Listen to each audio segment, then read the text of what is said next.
Crônicas do Amanhecer.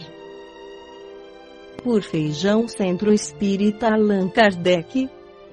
Balneário Gaivota, 29 de janeiro de 2019. Missionário morto por indígenas isolados planejava converter o último bastião de Satanás.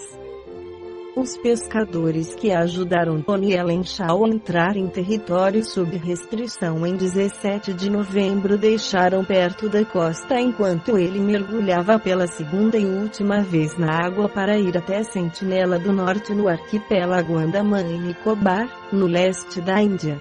Lá, era esperado pelos indígenas isolados, que já o expulsaram antes da ilha.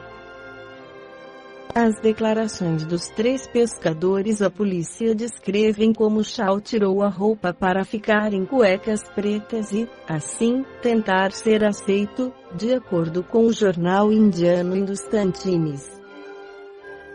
O missionário norte-americano de 26 anos, que violou uma série de leis e colocou em risco a saúde do povo indígena, tinha planejado durante anos a aventura perigosa que buscava evangelizar os sentineleses.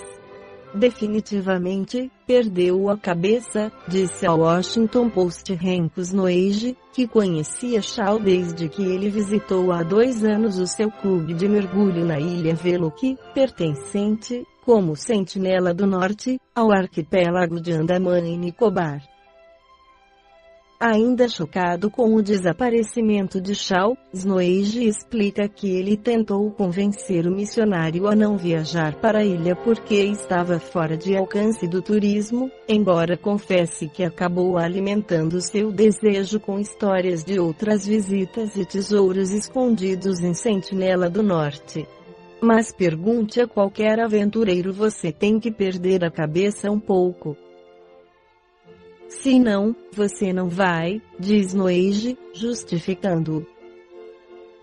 O caráter aventureiro e a obsessão pelos sentineleses não eram novidade para o missionário nascido no estado de Washington e filho de um médico que fugiu da China durante a Revolução Cultural. Em suas próprias palavras a um meio digital de aventura, Shaw era fascinado com as viagens desde que, quando criança, pegou uma versão de Robinson Crusoe em uma das estantes do pai. Mais tarde, ele se formou em medicina esportiva, em 2014, na Universidade Cristã Oral Roberts e passou vários verões em uma cabana em um parque natural da Califórnia antes de ser voluntário em programas de futebol no Iraque e na África do Sul.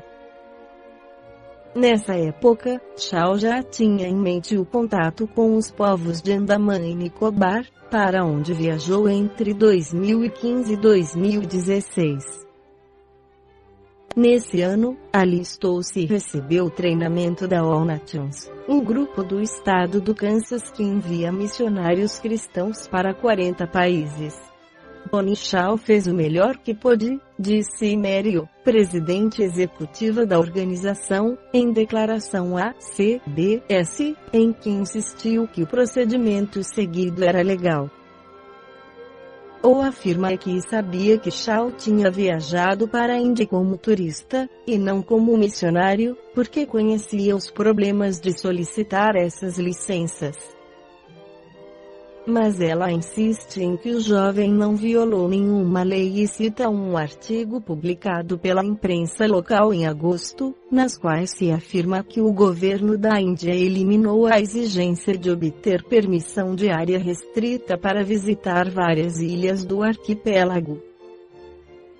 Agentes da polícia local da Índia, familiarizados com o interrogatório dos pescadores presos por violarem a passagem restrita, dizem que Shaw preparou uma mochila com seu passaporte, roupas, um kit de primeiros socorros, multivitaminas e outras necessidades, que ele mesmo escondeu em algum lugar da ilha na noite de 16 de novembro, uma vez que sua ideia era ficar e viver com os indígenas por vários meses. De acordo com os detidos. Desde então não há notícias do norte-americano, que a polícia dá como morto. As autoridades suspenderam as operações de busca enquanto esperam que o povo se mude para outra área da ilha para tentar recuperar o corpo e seus pertences. Talvez os sentineleses tenham encontrado sua mochila e a destruíram. É possível que permaneça lá. Shaw temia que atirassem novamente uma flecha contra ele, por isso, levou pinças, alfinetes de segurança e remédios para conter sangramento, diz o agente à mídia local. Isso coincide com as notas que foram encontradas no barco, de acordo com as investigações, e que se referem ao incidente ocorrido no dia anterior. Membros da comunidade tentaram dissuadi-lo naquele dia da intenção de pôr os pés em terra. De acordo com pescadores, Shaw teve que nadar cerca de 400 metros de volta para o barco quando os sentineleses destruíram seu caiaque e depois de lançar flechas contra ele, uma das quais atingiu a Bíblia com a qual ele estava determinado a cristianizar a comunidade local. A aventura evangelizadora deste pregador que ameaçava a integridade de uma etnia que vive isolada há dezenas de milhares de anos numa ilha de 72 km², protegida por uma zona de exclusão de cerca de 4 km imposta pelo governo indiano, não só levou a uma investigação policial.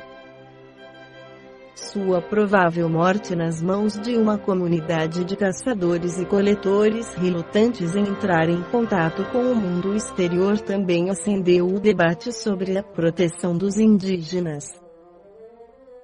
E também provocou indignação internacional contra um missionário cristão de quem não se sabe se era um desvairado com um complexo messiânico ou um mártir. Deus, esta ilha é o último bastião de Satanás onde ninguém nunca escutou o seu nome, se perguntava o próprio Shaw no diário escrito de próprio punho, que a família cedeu a The Washington Post.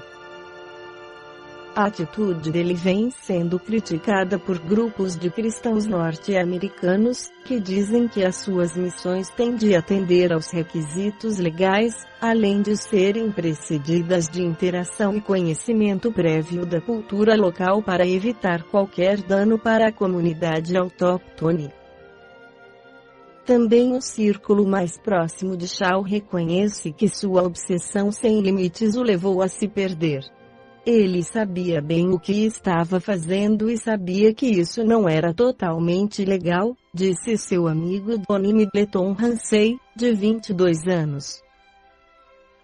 Hansey recorda que Shaw já estava obcecado pelos sentineleses quando o conheceu em 2016, a tal ponto que sua teimosia o levou a evitar qualquer relacionamento pessoal que pudesse comprometer a sua missão. Não queria partir o coração de ninguém se as coisas não saíssem bem. Conhecia os perigos daquele lugar. O diário de Shaw descreve sua perigosa aventura. Após o desembarque no arquipélago em 16 de outubro, ele pagou alguns pescadores locais para levá-lo à Sentinela do Norte na noite de 14 de novembro.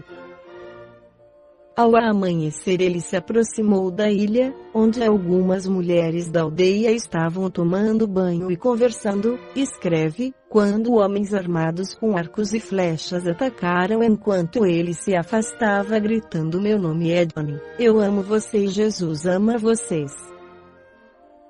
No segundo dia, ele foi de caiaque até a ilha para oferecer peixe, tesoura, corda e alfinetes a seus habitantes. Um homem gritou com ele, ao que ele respondeu com hinos e canções religiosas até que finalmente um jovem atirou a flecha que perfurou sua Bíblia.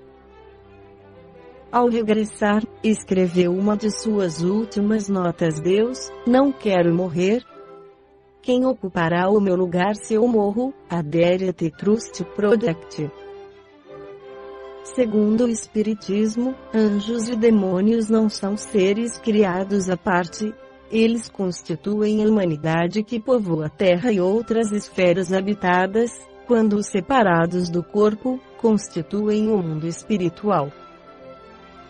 Allan Kardec esclarece sobre a classificação dos espíritos entre as perguntas 113 do Livro dos Espíritos.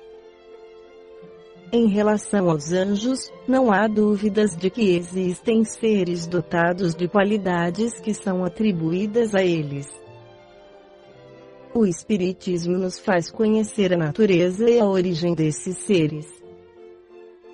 As almas e os seres são criados sem conhecimentos e sem consciência do bem e do mal, já que o objetivo é a perfeição, onde todos irão alcançar em seu devido tempo, por questões do livre-arbítrio. Todos nós temos os mesmos graus a percorrer, o mesmo trabalho.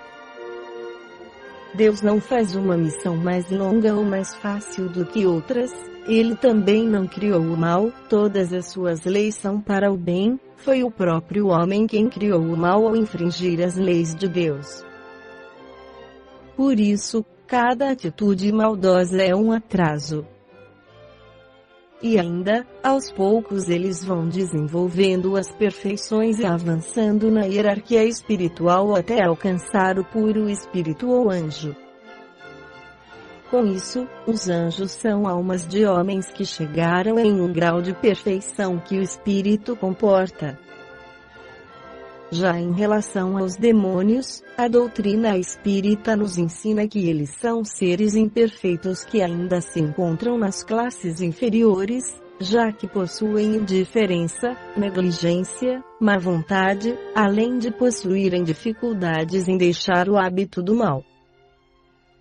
De acordo com a escala evolutiva e a lei do progresso, a hipótese de criação de um ser perfeito é inviável. Apenas por meio de nosso próprio empenho que é possível elevar o grau de evolução, desde a imperfeição até a pureza. O diabo não é nenhum ser fora da natureza humana. Pelo contrário, é uma criação alegórica feita pela humanidade, a qual representa a inclinação ao mal que há dentro de nosso íntimo primitivo. A queda de Lúcifer nos lembrar diariamente de nossa propensão natural às nossas paixões, vícios e instintos excessivos. De certo, porém, que há espíritos imperfeitos que tentam corromper os encarnados, ou por vingança ou pelo prazer. A lei do progresso possibilita, em menor ou maior tempo, evoluir sem nunca regredir. O progresso desses espíritos pode estagnar por causa de seus próprios erros, mas nunca cair. Porém, chegará um dia em que esses espíritos irão se cansar desses sofrimentos e eles irão começar a compreender que seus interesses estão no bem. Com isso, eles sairão da área de conforto, para assim compreender o verdadeiro significado da vida. Um tempo em que esses espíritos se cansam desses sofrimentos, eles compreendem que seus interesses estão no bem e que procuram melhorar. Eles serem submetidos à lei do progresso por sua aptidão em progredir igual a todos os espíritos.